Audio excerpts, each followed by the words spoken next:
সার্বিকভাবে, কারণ এটা যেহেতু আমাদের লোগোটাই হচ্ছে আমরা গণমানুষের বাংলাদেশের বিশেষ গণমানুষের, এবং আমাদের কার্যক্রমে হচ্ছে গ্রাম বাংলায় বেশি। শহরে আমাদের ব্রাঞ্চের সংখ্যা খুবই কম, জেলা পর্যায়ে একটা দুইটা শাখা থাকে, উপজেলায় একটা, আর বাকি সব আমাদের গ্রামে। সুতরাং আমাদের সফলতার সাথে সাথে এই দেশের সফলতা অনেকখানি নির্ভর করে, কৃষির সফলতা অনেকখানি নির্ভর করে গণমানুষের। আমাদের মাঠ পর্যায়ে বিশেষ করে গ্রাহকদের সাথে আচার আচরণ করতে হবে অত্যন্ত স্বাধীন, এবং আমাদেরকে একটা জিনিস বুঝতে হবে যে কৃষিকাজ হচ্ছে কৃষি উন্নয়নের জন্য, বিশেষ করে গ্রামীণ মানুষের জন্য এই প্রতিষ্ঠান। অতএব আমার আশা থাকবে যে আপনারা যারা মাঠে কাজ করেন, বিশেষ করে শাখা ব্যবস্থা এবং মাঠে কাজ করে তারা অত্যন্ত সততা এবং দক্ষতার সাথে আপনারা আপনাদের ব্যাংকিং সেবা সাধারণ মানুষদের মধ্যে পৌঁছে দেবেন। বিগত অর্থ বছরে অনেক কিছু করার পরেও 87,70,70,000 টাকা আমরা লস করেছিলাম।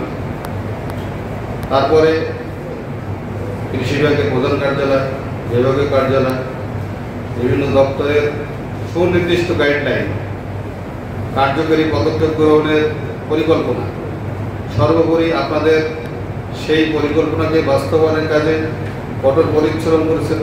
তার ফলাফলের ভিত্তিতে আমরা সদ্য সমাপ্ত 30/24 ভিত্তিক যে বার্ষিক সমাপনী আমরা করলাম, সেখানে আমরা সেই লস কাটিয়ে উঠে 7,49,00,000 টাকা আমরা মুনাফা করতে সক্ষম হয়েছি।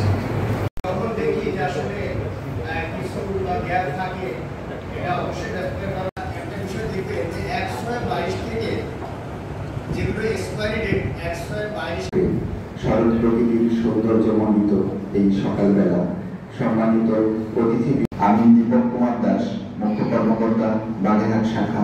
আমি নুসরাত জাহান জেনিস, দ্বিতীয় কর্মকর্তা। পবিত্র কোরআন থেকে তিলাওয়াতের মাধ্যমে কোরআন থেকে কর্মকর্তা, মুখ্য শাখা।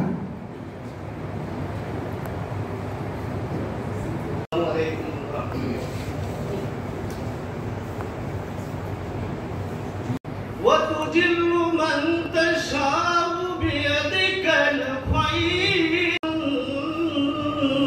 تشاء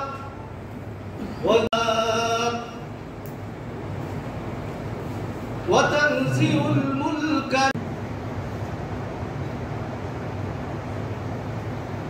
قل الله بسم الله।